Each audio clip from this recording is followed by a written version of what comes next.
시청자 여러분 안녕하십니까? 1700만 경기도민, 인천 시민들과 함께 수도권의 다양한 이슈를 심도 있게 짚어보는 인사이드 경인입니다. 오늘의 주제는 포천시의 미래입니다. 포천은 수도권의 대표적인 겨울 축제로 손꼽히는 포천 동장군 축제가 있고 지난 9월 개통한 Y자형 출렁다리로도 유명합니다. 이처럼 포천은 관광지로 유망하지만 군사도시라는 한계로 인해 도시 발전에는 제약이 많은 게 현실입니다. 도시 발전을 위해선 일자리가 많이 생겨야 하고 기업하기 좋은 도시로 변모해야 할 텐데요. 오늘 인사이드 경위는 포천시가 미국의 대표적인 군사도시 헌츠빌처럼 도시 경쟁력을 갖추기 위해 추진 중인 전략에 대해 이야기 나눠보겠습니다. 먼저 백영현 포천시장 나오셨습니다. 예, 안녕하세요. 백영현입니다. 강원구 항공우주연구원 무인이동체 원천기술개발사업단장님 나오셨습니다. 예, 안녕하십니까? 안녕하십니까? 네, 저희가 먼저 포천 동장군 축제 현장 동영상을 준비했는데 영상을 보시고 대담 이어가도록 하겠습니다. 경기도 포천시 백운 계곡이 겨울 왕국으로 바뀌었습니다. 하얀 눈으로 덮인 산과 꽁꽁 얼어붙은 계곡이 마치 동화 속으로 들어온 듯한 신비감을 전해줍니다. 석 달간 준비해온 빙벽은 젊은이들이 인생 사진을 남기는 핫스팟으로 이미 유명합니다. 전 토론토에 잠깐 살았는데요. 네. 토론토보다 포천이 더 눈이 많이 내려요. 네, 어떠세요, 와보시니까? 여기 오늘 눈이 많이 와가지고 좀 오기 힘들긴 했는데 너무 예쁘고 이게 만들어 놓은 게 너무 예쁜 것 같아요. 눈 때문에 너무 예쁘고요. 너무 좋아요. 또 오시고 싶으세요? 네. 서울에서 가까워서 좋죠? 아, 예. 많이 걸릴 줄 알았는데 1시간 반 정도 걸렸고 예. 너무 좋네요. 예. 아기는요? 오늘 어땠어요? 재밌었어요. 뭐가 좋았어요? 눈 오는 게. 눈 오는 거 보는 거? 안 추워요? 120m에 이르는 눈썰매장. 썰매를 끌고 올라가기는 고달파도 자연눈 위를 미끄러지는 즐거움이 겨울의 행복입니다.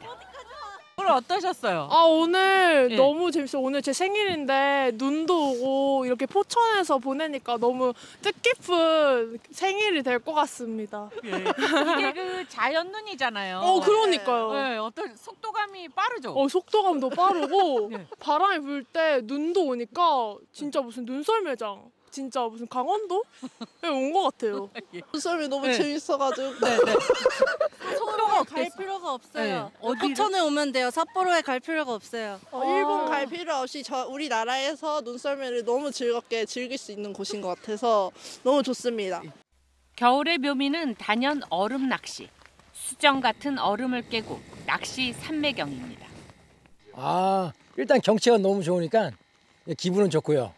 고기도 잘 나오니까 기분이 더 배가 되네요. 지금 제가 봤을 때 제일 많이 잡은 사람이 한 10마리 정도? 저는 한 5마리 정도. 예. 잡은 사람 또 나오네. 저쪽에 또 잡으셨네요. 많이 나와요. 흰 눈을 가득 인 먼 산들과 꽁꽁 얼은 계곡의 풍경 속 3,000여 평의 공간에서 겨울 축제를 열어온 지 벌써 20년. 이 축제는 이 마을 주민들이 기획해 자생적으로 만들어진 축제입니다. 관광객이 없는 겨울에 소득원이 없다 보니 백운계곡 상인들이 이 축제를 기획하고 꾸려왔습니다. 진행 요원 70여 명도 모두 이 마을 주민들입니다. 저희가 하여튼 20년간을 20회째 겨울의 동장군 축제를 운영을 하면서 매년 발전도 했고 지금은 많이 정착이 돼서 여기 또 오시는 관광객분들도 많이 오시고 또 저희는 이것도 동절기를 이용해서 우리 조합원들의 어떤 소득 차원 그쪽에서도 많은 도움이 되고 있고.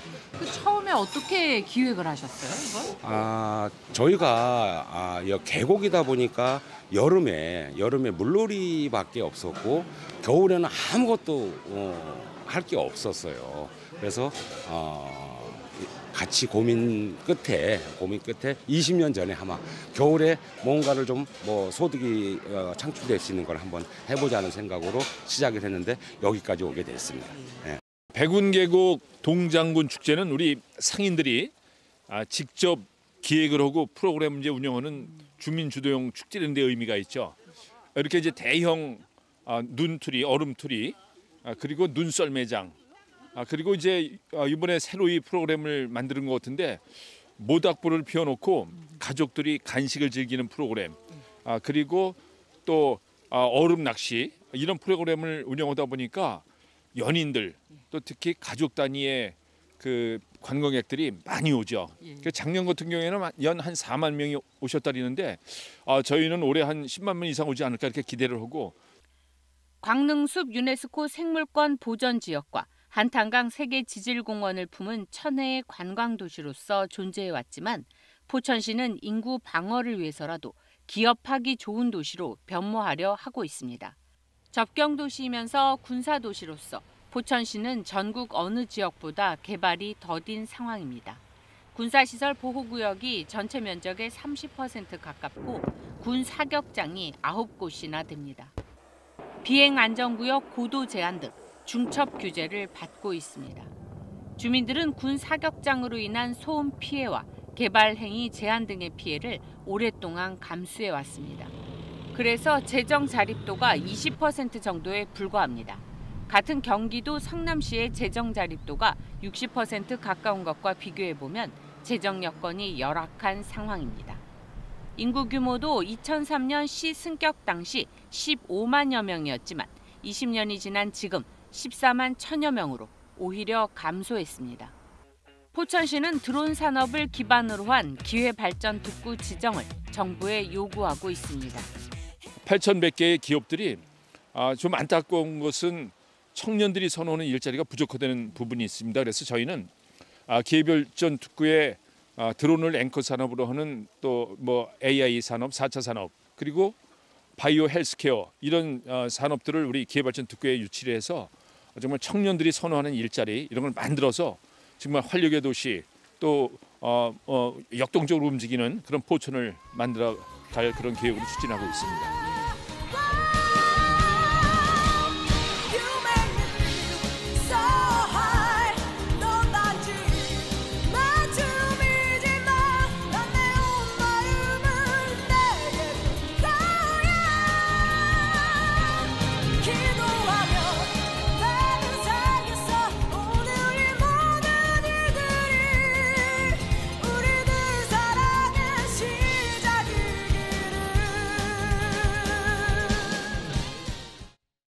시장님, 동장군 축제가 지난 주말 21일에 개막을 했지요. 예. 이 축제의 역사가 얼마나 됐는지요? 예. 백운계곡 동장군 축제는 지난 2005년 1월에 시작을 해서 벌써 20회째가 됐네요. 이곳 백운계곡은 국민들이 다 아시는 것처럼 물 맑기로 아주 유명한 곳이죠. 그래서 여름철에는 행락객들이 많이 집중이 되는데 가을, 겨울에는 거의 관광객들이 끊어지는 그런 비수기에 끊어지는 그런 부분이 있어서 거기 상인들이 사실 생계도 막막한 그런 실정이었죠. 그래서 상인들이 주도적으로 기획을 해서 얼음 낚시라든가 또 눈썰매 이런 것을 스스로 프로그램을 만들어서 운영을 한 지 한 20년째 됐는데 지난해는 한 4만 명 정도 많이 오는 대표적인 축제로 자리매김한 것 같습니다. 네, 4만 명이요. 네. 네, 이처럼 포천의 기후와 자연 환경을 활용한 이런 콘텐츠들이 포천을 찾는 관광객들에게 아주 색다른 경험을 선사할 수 있을 것 같은데요. 찾는 분들 반응은 어떻습니까? 예, 사실 우리 포천 지역은 그동안 군사도시로서의 이미지만 있었죠. 고속도로가 개통이 되고 또 서울에서 한 1시간 거리 이렇게 근접한 거리라는 것이 인식이 되면서 백운계곡뿐만이 아니라 인근의 아트밸리 또 산종호수 또 세계 지질공원으로 등재된 한탄강 이런 부분에 찾는 관광객들이 많이 있는데 그렇게 찾으면서 또 동절기 축제로는 이런 백운계곡 축제가 또 수도권 대표 축제로 아주 연인들과 또 가족들한테 대표적으로 아주 인식이 새로워지는 그런 대표 축제로 된다는 생각 때문에 많이들 좋아하고 있습니다. 예, 반응이 좋다고. 네네, 그렇습니다. 접근성도 많이 개선이 됐지요. 그렇습니다. 고속도로 개통과 동시에 1시간대 이내로 이제 접근이 가능한 지역으로 됐습니다. 네, 알겠습니다. 앞서 영상으로 보신 동장군 축제는 이 관광객들이 와서 즐거운 시간을 보낼 수 있습니다만은 그런데 그 이면에는 이 백운 계곡 주민들의 그 어려운 사연이 있다면서요. 예. 사실 백운 계곡은 이동 갈비촌이 있는 지역보다도 한 3도 이상 기온이 낮은 지역이라서 겨울철에는 아주 정말 관광객이 줄어드는 지역이죠.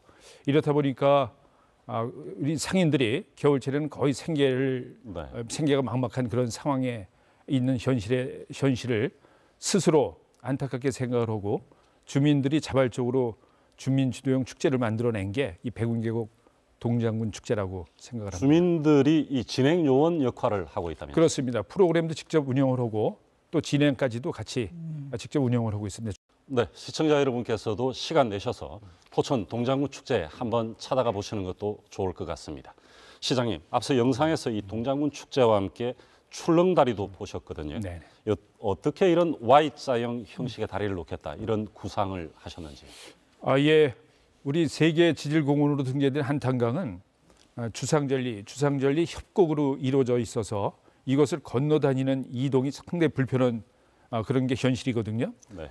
근데 이런 비둘기낭 폭포 권역이라든가 또 정원이 개발되어 있는 중립권역 그리고 또 전망대가 있는 가람누리 전망대가 있는 세 개 지역을 Y자 형태로 또 전국 최장 Y자형 다리를 놓다 보니까 네. 이동이 아주 상당히 자유스러워서 그런 부분에서 또 아주 신기해하는 국민들이 많이들 오고 있습니다.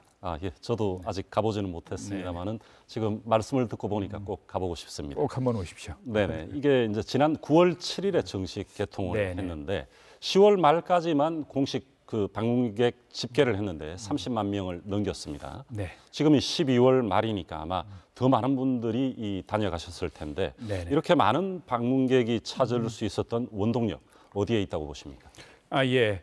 Y자형 다리라는 것은 또 전국에 두 군데가 있는데 뭐 100m 정도 되는 Y자형 다리고 네. 또 우리 여기 포천 Y형 다리는 전국 최장 410m 다리가 있는데 이곳을 찾는 그 Y자형 다리를 찾는 관광객들도 많이 있습니다만은 네. 그 주변에 저희가 이제 꽃정원을 개발을 했는데 가우라라는 꽃이라든가 또 그 백일홍 또 장미 정원 억새꽃 미로 이런 것들을 조성을 해서 이러한 볼거리 또 인근에는 전기 자전거 아주 희한한 전기 자전거를 연인들 가족들이 이용할 수 있게 그런 것들도 직접 체험할 수 있는 이런 것들 만들어 놓다 보니까 근 50일 축제 기간 동안에 약 30만 명이 다녀가는 그런 수도권 제1의 관광지가 됐습니다. 지금 12월 말이니까 아마 50만 명 이상 다녀가지 않았을까요? 그 정도 될 것으로 저희도 추산을 하고 있습니다. 네.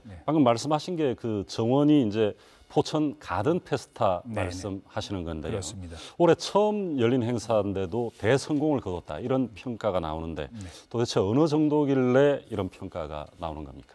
네, 기존에 꽃정원도 조성이 돼 있었습니다만 이번에는 그 8만 평 부지에 네. 종합적으로 이제 돌 공원도 만들고 다양한 볼거리와 이제 체험할 거리를 만들어 놓았는데 그 부분에서 아마 국민들의 관심이 집중된 것 같습니다. 그래서 9월 7일 날 가든 페스타가 개막이 되고 또 Y형 출렁다리도 같은 시기에 개통이 됐는데 그 시기에 약 30만 명 정도가 내방을 했고 수입이 약 12억 원 정도 그렇게 유료 관광객들이 낸 수입이 12억 원 정도 됐고 또 그 중에서는 약 5억 5천만 원 정도가 그 지역 상품권으로 이렇게 되돌려 주니까 그것을 가지고 지역에서 이제 많은 소비 활동을 했는데 그 5억 5천 정도의 지역 상품권뿐만이 아니라 직접적인 그 경제 효과는 130억 정도 되는 걸로 그렇게 저희가 분석을 하고 그런 부분에서 또 더 보완할 수 있는 방법을 찾아가고 있습니다. 예. 네, 알겠습니다. 포천시가 이렇게 관광 콘텐츠로 그 유명세를 타게 된 게 지역의 이 산재한 규제를 극복하고 지역 발전을 이뤄내겠다라는 몸부림 속에서 만들어진 결과지 않겠습니까?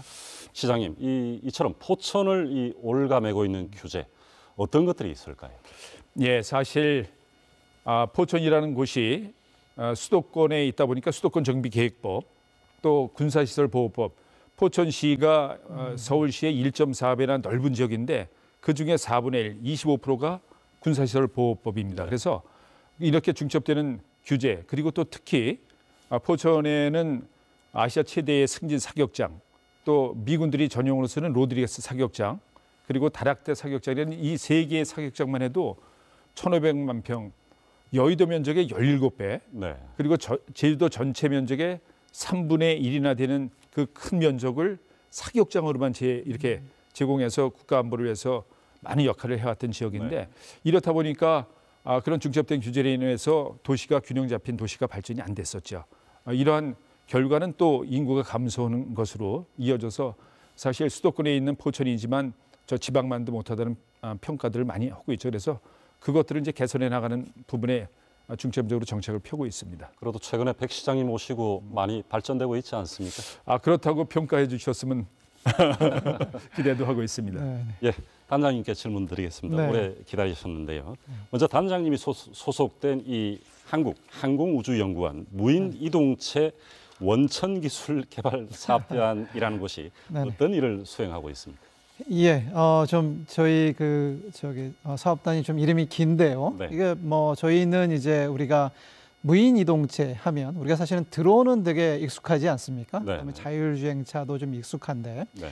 실제로 이제 최근에는 이제 그 하늘을 나는 드론뿐만 아니라 이렇게 지상에 다니는 이제 무인 트랙터라든가 자율주행차, 네. 그다음에 이제 바다에 가면 이제 무인 잠수정도 있고, 그리고 이제 그 무인섬도 있거든요. 그래서 저희 사업단에서는 이런 이제 그 각종 무인 이동체들을 각각의 육해공 따로 개발하는 것이 아니고 네. 이 각각의 공통적인 기술들을 개발을 하고, 또 이제 더 중요하게는 육해공의 무인 이동체들이 앞으로는 이제 서로 혼자 이렇게 운영되는 것이 아니라 이제 이렇게 협업을 하면서 삼위일체를 이루어. 그렇죠. 예.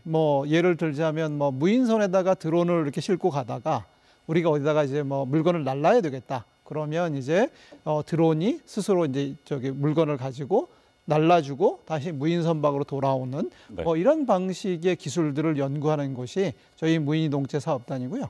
저희는 이제 우리나라의 항공우주 전문 연구기관인 한국항공우주연구원 내에 설치되어 있습니다. 아무래도 드론이 중심이라고 볼 수 있겠습니까? 예, 아무래도 이제 우리가 무인 이동체 자체가 지금은 이제 시장이 드론 중심으로 좀 형성이 되어 있고요. 또 이제 우리가 이제 우크라이나나 러시아의 전쟁 사례에서도 보듯이 최근에는 아주 많은 부분에서 군사적인 용도로도 사용이 되고 있습니다. 그래서 네. 아무래도 이제 기술 발전이라는 것 자체가 드론 중심으로 진행되고 있다라고 말씀을 드리고 싶습니다. 하지만 이제 그것뿐만 아니라 앞으로 미래에는 이제 육상에 있는 육상 드론, 해상 드론 이렇게 표현할 수도 있는데요. 이런 다양한 드론들이 아마 점점 더 많은 역할들을 해나가지 않을까, 그리고 그 시장도 점점 커지지 않을까 이렇게 예상하고 있습니다. 네, 시장님이 앞서 말씀하신 대로 포천시는 이 수도권이면서 네. 군사도시로서 이중적인 이 네네. 중첩 규제를 받고 있습니다. 네네. 이런 규제를 극복하기 위해서 포천시가 준비하고 있는 게 기회발전 특구인데요. 네네. 단장님께서 이 기회발전 특구가 무엇인지 먼저 간단하게 설명 부탁드립니다. 예, 기회발전 특구는 작년 7월 지방시대위원회 출범에 맞춰 국가 균형 발전을 위한 핵심 정책으로 이제 추진되는 걸로 알고 있습니다. 그래서 이름이 보여주듯이 이제 비수도권이라든가 아니면 수도권 같은 경우도 접경 지역이라든가 인구 감소 지역과 같이 이제 좀 기회가 덜 주어진 부분들을 기업에 대한 인센티브를 좀 강화해 줌으로써 어떤 신산업들을 지방에다가 육성할 수 있는 이런 하나의 새로운 개념의 특구로 좀 이해를 하고 있고요. 네. 이게 포천시는 이제 아시다시피 이제 접경 지역이지 않습니까? 네. 그런 의미에서 이제 기회발전 특구에 지정이 될 수 있는 충분한 자격 요건을 가진 것으로 그렇게 판단하고 있습니다. 네, 기회발전 특구로 지정이 된다면은 네네. 여러 가지 인센티브가 있을 텐데요. 어떤 네네. 것들이 있을까요? 예, 이게 이제 그 우리 기업들이 그 어떤 신산업을 육성을 하려고 하면 여러 가지 좀 규제라든가 장애가 좀 있지 않습니까? 그 중에 가장 큰 부분들은 이제 그 아무래도 세금이라고 생각을 합니다. 세제 혜택인데, 그래서 이제 그 기회발전특구에서는 소득세, 뭐 법인세 감면부터 취득세, 재산세, 상속세, 뭐 개발 분담금 면제 등의 이런 그 기존의 기업들이 받지 못했던 그런 인센티브를 다양하게 받을 수 있고요. 또 이제 그 사실은 이 특구가 가진 또 하나의 장점이 이런 그 어떤 세제 혜택 또 있지만 실제로는 이제 어떤 정주 여건을 개선해주는 그런 그 기반 시설들을 지원해주는 것도 있다라고 이렇게 파악이 되고 있습니다. 사실 요즘 이제 우리 그 젊은 세대에 있어서는 좀 뭐랄까 좀 양질의 일자리도 상당히 중요하지만 또 이제 집값이 상당히 이제 우리가 좀 감당할 수 없는 데까지 올라가지 않았습니까? 그래서 이런 어떤 그 적절한 정주 여건, 그 주택 문제를 해결해 주는 게 상당히 중요해 보입니다. 그런 면에서 이제 이 기회 발전 특구를 잘 우리가 그 이용을 한다 그러면 좀 낙후됐던 지역들의 첨단 산업을 발전시키는데 아주 좋은 그런 제도라고 파악하고 있습니다. 계기가 될 수 있겠군요. 예, 그렇죠. 네. 시장님, 정부가 지금까지 2차례에 걸쳐서 기회 발전 특구를 지정했습니다. 네네. 제가 보니까 1차에 8개 시도, 그리고 2차에 6개 해서 네네. 지금까지 14곳을 지정을 했는데요. 네네. 경기도는 아직 한 곳도 선정된 곳이 없습니다. 시장님, 이 기회 발전 특구 지정이 마무리된 건 아니죠? 예. 지난 4월에 또 11월에 2차에 걸쳐서 전국에서 14개 시도가 이제 지정이 됐는데 이 수도권에서는 아직 이제 절차가 진행되지 않고 있고 아마 저희 예상으로서는 내년 2월, 3월 정도에 수도권 중에서도 접경 지역에 한해서 가능하도록 시행령에 열어놓은 거거든요. 그래서 그 가이드라인이 아마 정해질 것으로 저는 예상을 하고 그 부분에 준비에 전력을 다하고 있습니다. 네, 시장님. 그런데 갑작스러운 이 범국가적 그 이슈가 터지면서 이 포천시가 추진하던 기회발전 특구 지정에 대한 불확실성이 발생한 건 사실이긴 한데 시장님 준비해왔던 대로 그대로 진행하실 거지요? 어떻게 계획을 하고 있습니까? 예. 맞습니다. 불확실성이 있는 것은 사실 현실입니다. 그렇지만 저희는 포천이 약 8,100개의 중소기업이 이미 제조업을 이제 운영하고 있는데 그 부분에서는 청년들이 서오는 일자리가 적다는 그런 판단인 거거든요. 그래서 기회발전 특구는 명칭에 구애받지 않고 거기에는 첨단 방위산업이나 또 바이오 헬스케어 산업 등 아주 청년들이 좋아하는 일자리를 만들어가는 그런 계획이기 때문에 저희는 기회발전 특구가 선정이 되든 안 되든 저희 나름대로의 절차대로 진행을 해가고 있습니다. 네, 알겠습니다. 단장님, 포천이 그 드론 산업을 통해서 기회발전 특구로 지정될 수 있다면 포천이 지닌 강점 뭐가 있겠습니까? 예, 앞서 말씀드린 바와 같이 드론이 이제 군사적인 용도로 상당히 좀 많이 사용이 되고 있고요. 그 이외에도 이제 농약을 살포한다든가 이런 다양한 분야에서 활용 범위가 상당히 폭넓게 확대가 되고 있습니다. 그래서 최근에 이제 경향들은 아무래도 군용하고 민수가 같이 이제 우리가 이제 이걸 민군 겸용이라고 표현을 하는데 민군 겸용 드론으로 점점 발전을 하고 있다라고 생각을 합니다. 그런 면에서 이제 드론 산업에 있어서 저는 이제 포천시가 우리한테 이제 상당히 아주 좋은 기회다. 사실은 이건 포천에 있어서 드론이 좋은 기회가 아니고 저는 드론 산업에서 포천이 아주 핵심적인 좋은 기회를 주고 있다고 생각을 합니다. 그게 왜 그렇습니까? 그 이유가 이제 아까 말씀드린 것처럼 이제 우리 드론에 있어서 가장 큰 수요는 우리 군이 가지고 있는데 시장님께서도 말씀하셨듯이 이제 지금까지 포천시라는 거는 어떤 면에서 이제 군사도시라는 게 좀 제약이 되는 상황이 있었습니다. 하지만 이제 드론만을 본다고 하면 드론이 이제 군사도시이기 때문에 실제로 이제 군용 드론들을 개발하고 시험하는데 아주 최적의 그 도시가 될 수 있다라는 말씀드리고요. 군사도시이기 때문에 더 유리하다. 예, 여기 사실은 이제 우리가 군이 이제 어떤 드론을 사용하는 데 있어서 실제로는 예전 같으면 총은 그냥 쏘면 물론 이제 훈련이 필요하긴 하지만 드론 같은 경우는 이제 조종도 잘해야 되고 그다음에 이제 정비도 잘해야 되고 그다음에 이제 데이터 같은 것도 잘 처리를 해줘야 되거든요. 그러려면 이제 군 인력들에 대한 좀 깊은 교육이 좀 필요합니다. 그런 면에서는 이제 아무래도 포천에는 드론 작전 사령부라는 드론 전문 부대도 있고 네. 그다음에 이제 다양한 군 부대들이 있지 않습니까? 그런 면에서 이제 포천을 중심으로 교육을 시킬 수 있다는 이런 강점들이 아주 중요한 장점이라고 보이고요. 그다음에 이제 제가 저는 이제 사실 올해 처음 포천을 방문을 했는데 네. 뭐 저는 포천이 되게 좀 멀다라고 좀 느꼈었거든요. 그런데 이번에 가 보니까 상당히 서울 북부와 동부에서 상당히 가깝다라는 걸 좀 발견을 했습니다. 그렇다는 얘기는 이제 드론은 지금까지는 이제 우리가 제조업 중심의 이런 산업이었는데 드론은 이제 소프트웨어와 AI, 데이터 중심의 산업으로 점점 바뀌어가고 있습니다. 그 얘기는 이제 그런 인력들을 우리가 많이 좀 유치를 해야 되거든요. 네. 그런 면에서 서울에서 가까운 이렇게 포천이야말로 아주 상당히 좋은 적지가 아닌가 이렇게 판단을 하고 있습니다. 네, 알겠습니다. 포천의 드론 산업 관련 이야기를 나눠보고 있습니다. 지난 8월부터 경기도에서 유일하게 포천이 드론 특별 자유화 구역을 활용한 드론 배송 상용화를 시작했습니다.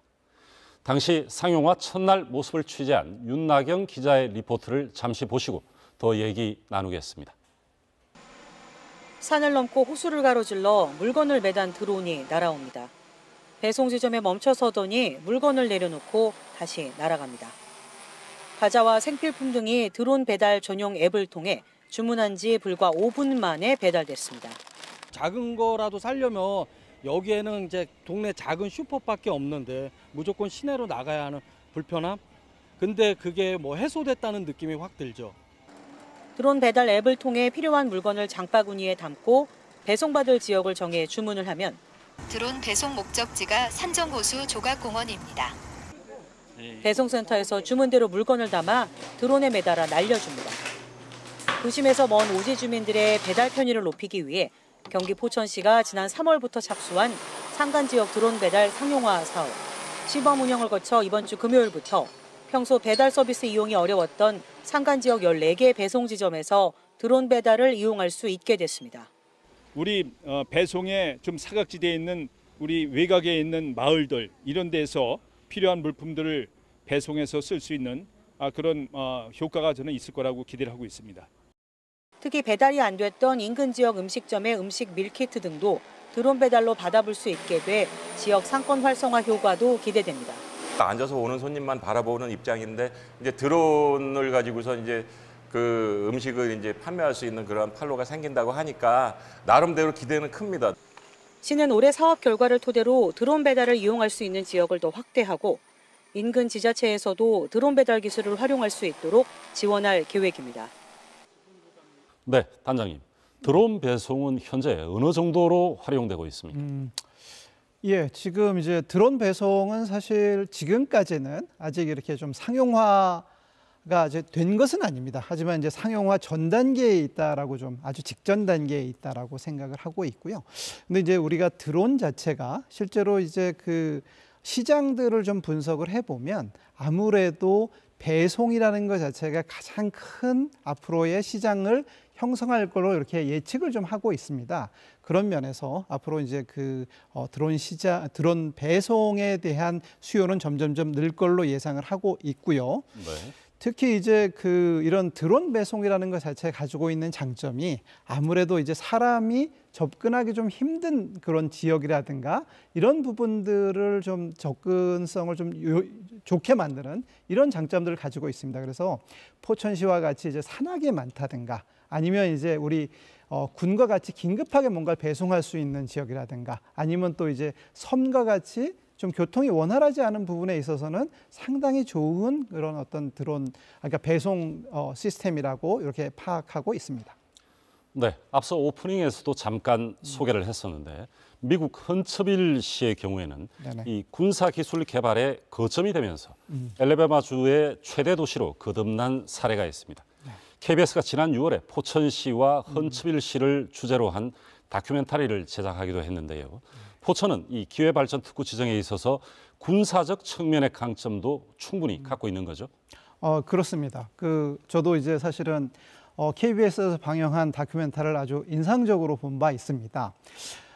좀 사실 모든 기술들이 많은 기술들이 사실은 좀 군사 기술에서 좀 시작하는 그런 경향들이 있습니다. 우리가 뭐 잘 알고 있는 GPS라든가 아니면 그 핸드폰 같은 것들도 사실은 이제 군에서 사용하기 위해서 만든 기술들이 아주 그 많이 사용이 되는 이런 것들이거든요. 네. 그런 면에서 이제 그 우리 포천시가 군사 도시로서 그다음에 이제 군사 도시가 단지 부대들만 있는 게 아니고 우리 그 군이 사용하고 있는 여러 첨단 무기들을 개발하는 이런 중심지가 된다고 하면 헌츠빌처럼 상당히 그 첨단 산업에 있어서도 핵심적인 지역이 되지 않을까 이렇게 생각을 하고 있습니다. 사실은 이제 저희 다큐멘터리에서 보면 그 거기에 이제 마셜 그 우주센터가 있지 않습니까? 근데 그 우주센터가 단지 그 우주선을 발사하는 기지일 뿐만 아니라 사실은 거기는 수천수만의 이 연구원들이 고용이 되어 있습니다.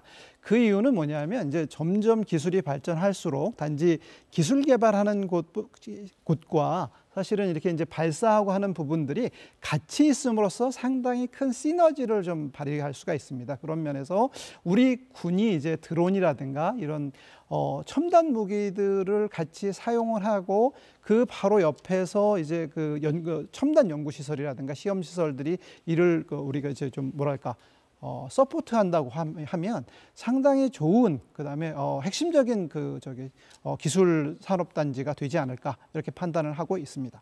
네. 그 군사 도시라는 개념을 이 도시 발전의 원동력으로 활용하겠다. 네. 구체적으로 그 어떤 시설을 들여올 수 있다.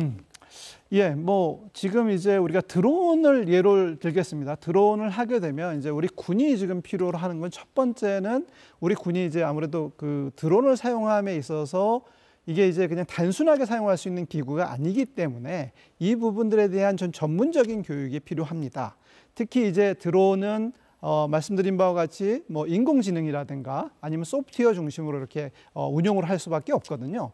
그래서 이제 이 소프트웨어라든가 데이터, 인공지능에 대해서 어느 정도의 이제 숙달될 필요가 있습니다. 그 우리 그 군부대에 있는 장병이라든가 운용자분들께서. 그래서 이 부분들에 대해서 조금 장기적인 뭐 한 몇 개월 단위의 전문적인 교육들을 좀 시킬 필요가 있고요. 교육 시설이 들어올 수 있겠군요. 그렇죠. 예. 네. 그래서 이제 그런 교육 시설들을 좀 유치를 해야 되겠다. 이런 것들이 하나가 되겠고, 두 번째는 이제 그 시험 시설입니다.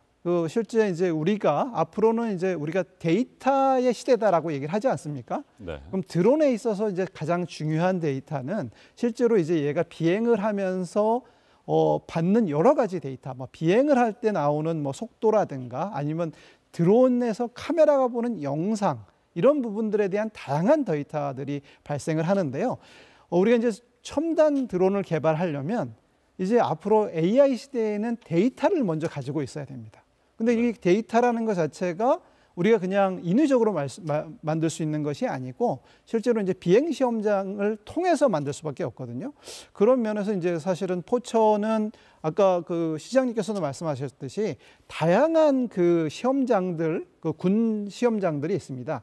근데 이제 군 시험장들은 아무래도 일반 기업들이 상품 개발할 때 접근하기에는 조금 좀 그 어려움이 있습니다. 그래서 그런 부분들이 이제 해소될 수 있는 좀 우리가 군용 드론을 만들더라도 우리 민간 기업이라든가 아니면 뭐 학교에 있는 연구진들이 쉽게 좀 접근할 수 있는, 그다음 사용할 수 있는 이런 그 시험장들을 만드는 것이 상당히 중요하다 이렇게 보고 있고요. 그리고 마지막으로는 이제 첨단 연구 시설입니다. 이제 우리가 AI와 뭐 제가 데이터, 소프트웨어 이런 거를 계속 말씀을 드리는데 네. 이제 드론은 어쨌든 이게 첨단 기술이 없으면 특히 이제 데이터와 소프트웨어 인력이 없으면 실제로는 성장의 한계가 있을 수밖에 없습니다. 그런 의미에서 이런 그 고급 인력들이 우리 이제 좀 비행 시험장도 많이 사용할 수 있고 그다음에 실질적인 수요가 될 수 있는 우리 군과 밀접하게 협업할 수 있는 이런 첨단 연구 시설을 확보하는 것도 상당히 중요하다라고 생각을 하고 있습니다. 고급 인력이 많이 유입될 수 있겠군요. 네, 맞습니다. 그래서 이제 특히 이제 계속 말씀을 드리지만 이게 이제 데이터와 소프트웨어 네. 이게 이제 드론 산업의 국가적인 경쟁력을 좌우하게 될 겁니다. 그런 면에서 서울 북부, 동부의 주요 대학들과 상당히 인접한 거리에 있는 상당히 가까운 거리에 있습니다. 아마 출퇴근도 한 30분밖에 안 걸리는 것 같은데요. 여기에다가 우리가 첨단 연구 시설들을 유치를 한다고 하면 제가 볼 때는 좀 뭐랄까 이렇게 이렇게 주택이라든가 좀 정주 여건이 좀 아무래도 돈이 많이 드는 서울이라든가 경기 남부보다는 아무래도 이제 경기 북부에도 많은 인력들이 오지 않을까 이렇게 생각을 하고 있습니다. 네, 지금까지 드론을 활용한 포천의 기회발전 특구 지정 전략을 들어봤습니다. 시장님, 군 관련해서 포천에 또 하나의 커다란 이슈가 있지요. 바로 네. 육군단 부지 반환입니다. 1년 전이죠. 지난해 12월에 기부대 양여 방식의 반환이 결정이 됐고요. 먼저 이 육군단 부지는 포천에게 있어서 어떤 의미가 있는 곳입니까? 예, 사실 포천은 지난 70여 년을 포천시청이 소재한 중심지 인근에 바로 육군단이 주둔을 하고 있어서 도시가 균형 잡힌 도시로 확산이 안 됐었죠. 확장이 안 됐었죠. 네. 이런 어려운 점이 있었는데 작년 12월 달에 앵커님이 말씀하시는 것처럼 12월 달에 정부로부터 이제 우리 포천 시민들의 품으로 반환받는 것으로 이제 결정이 돼서 이곳을 저희는 첨단 산업 또 방위 산업과 바이오 헬스케어 이런 청년들이 선호하는 일자리를 만들어서 우리 포천에 100년을 준비한 데는 각오로 개발해 나갈 그러한 중요한 요지라고 생각을 합니다. 네, 육군단 부지 반환에 있어서 기부대 양여 방식이 결정이 됐는데 이게 무슨 뜻인지 간략하게 설명을 해주시죠. 예. 육군단이 주둔을 하면서 국방을 위해서 업무 수행했던 그런 군사 시설들을 이제 5군단 지역에 국방부가 원하는 지역에 설치를 해서 국방부에 기부를 해주고 육군단 부지를 포천시가 기부를 한다는 거죠. 아니, 우리 육군단에서 네. 군사 시설 군사 임무 수행을 했던 그 시설들을 네. 이제 이게 폐지가 되니까 네네. 이것을 5군단이 요구하는 그 지역에 그런 시설들을 만들어서 기부를 해주고 네. 기존의 육군단으로 썼던 그 부지를 우리가 부지는 양여받아서 양여받고. 개발을 한다. 이런 개발 방식입니다. 네, 알겠습니다. 시민들이 이 육군단 부지 반환을 피부로 와닿을 만큼 느낄 수 있는 것은 이곳이 이제 어떻게 큰 부지가 어떻게 변할지 이 청사진이 중요할 것 같은데요. 어떤 계획을 세우고 네. 계십니까? 예, 육군단이 주둔했던 부지가 전체 29만 평, 27만 평, 우리 포천시 또 소유 공유지가 8만 평 이런데 이곳은 기부대 양여사업을 통해서 저희가 정주 환경을 조성하는 주거단지 또 어떤 연구단지, 공공시설 이러한 단지로 조성을 하고 그 바로 인근에 약 20만 평의 기회발전 특구를 만드는 첨단 방위산업 또 바이오 헬스케어 사업을 유치하는 첨단 산업 그래서 정주 환경과 일자리 또 연구시설, 공공시설 아이들의 교육할 수 있는 그런 여건 이런 것들을 종합적으로 만들어내는 최신 도시계획 기법을 활용한 복합단지로 조성해 나갈 그런 계획이 있습니다. 네, 기회발전 특구와 육군단 반환이 앞으로 포천시가 해야 할 핵심 과제라면 민선 8기 백 시장님이 취임한 이후에 일궈낸 중요한 성과들도 있습니다. 먼저 포천 비즈니스 센터 이야기를 하지 않을 수 없는데요. 지난 10월에 정식으로 개관을 했습니다. 어떤 기능을 하는 곳입니까? 예, 포천에는 약 8,100개 정도의 중소기업이 조업을 하고 있습니다. 이러한 기업들의 보다 더 좋은 기업하기 좋은 환경 조성을 위해서 또 그리고 체계적인 지원을 해주기 위해서 비즈니스 센터를 올 10월 달에 이제 개소를 했고 그 안에는 대한은 상공회의소 포천 지회 네. 또 그리고 체계적으로 지원해 줄 수 있는 코트라의 디지털 무역종합지원센터 이런 것들을 입지를 시켜서 체계적인 기업 활동을 좀 지원하고 있습니다. 기업들을 지원하기 위한 다양한 네네. 기관들이 지금 입지도 입주를 하고. 해 있군요. 네네. 네. 그리고 포천이 그 1인당 지역 내 총생산 GRDP 지표에서 경기 북부 10개 시군 가운데 1위입니다. 그만큼 기업이 많다는 이 간접 증거이기도 한데요.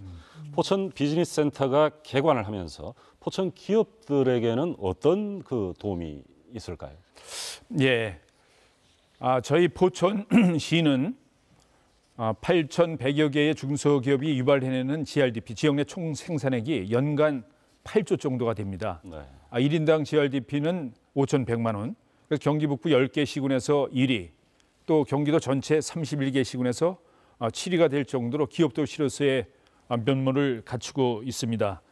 이러한 기업을 보다 더 기업하기 좋은 활동을 또 지원해주기 위해서 비즈니스 센터를 만들고 그 안에 뭐 코트라 디지털 무역 지원 센터 네. 이런 것들 만들어서 정말 생산을 잘해도 판매하는데 어려운 점이 많지 않습니까? 중소기업들은 네.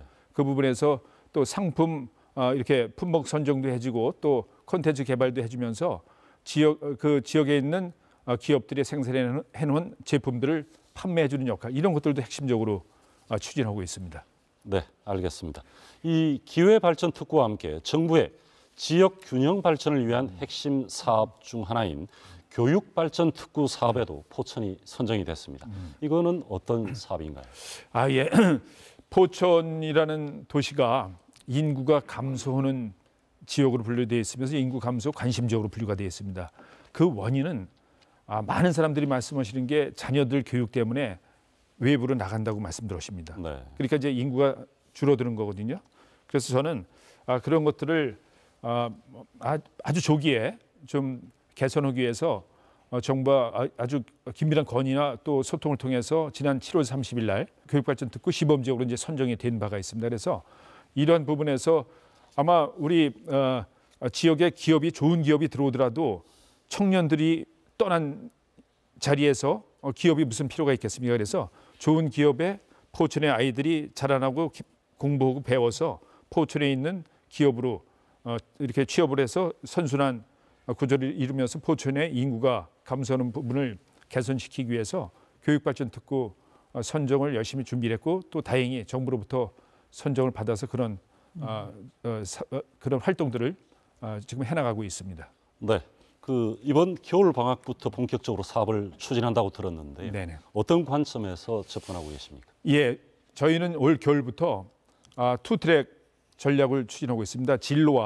진로와 또 진학 네. 두 가지 투트랙 그 전략을 추진하면서 아이들의 선택권을 공부를 열심히 잘해서 진학할 아이들은 그거에 맞는 프로그램을 운영해주고 또 다양한 진로 탐색, 진로 체험을 하면서 앞으로의 진로를 방향을 설정할 수 있는 그런 진로 탐색 교육 이렇게 투트랙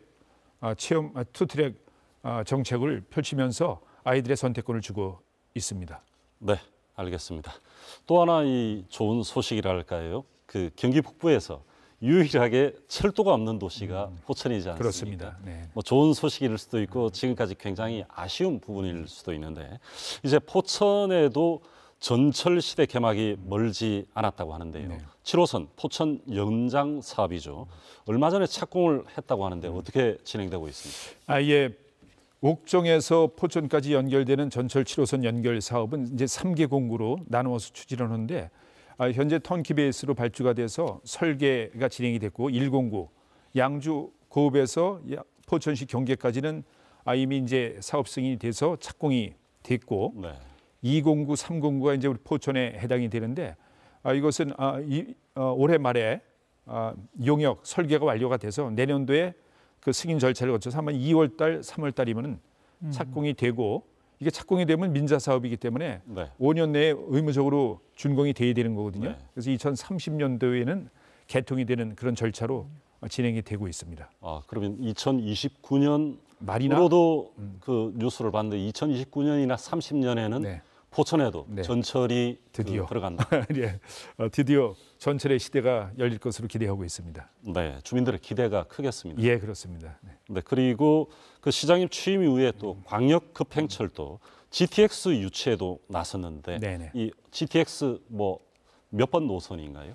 예, 전철의 시대는 이제 옥정선 연결이 돼서 뭐 이렇게 열리게 됐습니다만 시민들의 평가는 반쪽짜리 전철이라는 평가들을 많이 하고 있습니다. 그래서 저희가 정말 제대로 된 포천의 철도의 시대가 열리기 위해서는 GTX가 닿지 않는 수도권의 도시는 어떤 수준, 퀄리티가 떨어진다는 그런 평가들이지 않습니까? 그래서 저희 포천에서 출발을 해서 의정부 또 건국대학교를 거쳐서 강남 네. 논현동에서 사당을 거쳐서 KTX가 정차하는 광명역을 통과하고 인천 숭이역까지 가는 거거든요. 그래서 광역자치단체 인천, 경기 남부, 서울, 경기 북부를 아우르는 84km 건설되는 건데 GTX G 노선으로 명칭이 부여돼서 현재 4월 1일 날 김동연 지사와 제가 그 경기도 철도망 계획에는 반영이 돼서 발표를 했고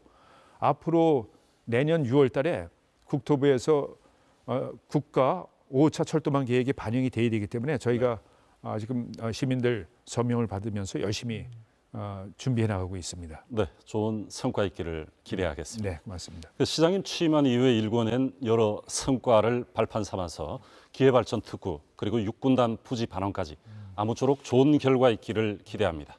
여기에는 오늘 함께 나와주신 강왕구 단장님 같은 전문가분들의 역할도 중요할 것이라는 생각이 듭니다. 그 끝으로 시민들에게 마무리 발언 부탁드립니다. 먼저 강왕구 단장님께서 해주시죠. 예, 사실 저는 올해 처음으로 이게 포천을 좀 방문하는 기회가 있었습니다. 그래서 사실 저도 방문 전에는 이제 포천이 군사도시다 이런 생각만 가지고 있었는데 서울에서 이렇게 가깝다라는 게 처음에 놀랐고 그리고 이렇게 그 아름다운 경관을 가진 도시가 우리나라에도 있구나 이런 생각에 또한 놀랐습니다. 그리고 이제 그 시장님을 뵙고서 그래도 이렇게 또 우리 시장님께서 이 포천을 발전시키기 위해서 상당히 열심히 노력하고 계시고 그런 면에서 이제 저는 이제 드론을 하는 사람이지 않습니까? 그래서 드론을 하는 입장에서는 사실 저희가 드론 산업을 발전시킬 수 있는 좀 취적지가 어딜까 이렇게 좀 고민도 하고 여기저기 좀 많이 돌아다니고 있습니다. 그런 면에서 포천이 상당히 좋은 후보지가 될 수 있다고 생각을 하고 뭐 저희도 이제 시장님을 도와서 열심히 이제 포천에서 노력을 하려고 생각을 하지만 우리 포천 시장님도 그러시고 포천 시민들 분께서도 저희 이제 드론 산업을 하는 사람들을 많이 도와주시면 저희가 좋은 시너지가 나지 않을까 이렇게 생각을 하고 있습니다. 예, 감사합니다. 네, 시장님. 네, 저는 민선 8기 포천 시장으로 취임하고 지나왔던 시간들을 되돌아보는 그런 시간이 됐던 것 같습니다.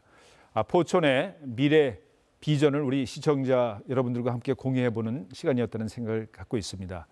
앞으로도 우리 포천이 수도권 제1의 기업도시 또 관광도시로 더욱 발전해 나갈 수 있도록 지금까지 그래왔듯이 우리 포천 시민들께서 많이 성원해 주시고 또 많은 참여를 통해서 더 큰 포천, 더 큰 행복의 도시로 발전시켜 나가자는 말씀을 좀 드리면서 연말 며칠 남지 않았습니다. 가족들과 함께 건강한 연말 보내고 내년도에는 더욱 행복한 한 해 되시기를 기원드립니다. 고맙습니다. 과거부터 국가안보를 위해 수많은 규제에 시달려온 포천시가 이제는 군사적 환경을 발판 삼아 도약을 준비하고 있습니다. 거슬러 올라가기 어려우면 흘러가라라는 말처럼 지금의 포천은 처한 상황을 거슬리려 하기보다 현명하게 이용하는 단계에 이르렀습니다. 아무쪼록 포천시의 미래가 달린 핵심 과제들이 잘 추진될 수 있기를 바라면서 오늘 방송 마무리하겠습니다. 나와주신 강왕구 단장님과 백영현 시장님 그리고 시청해주신 여러분 감사합니다.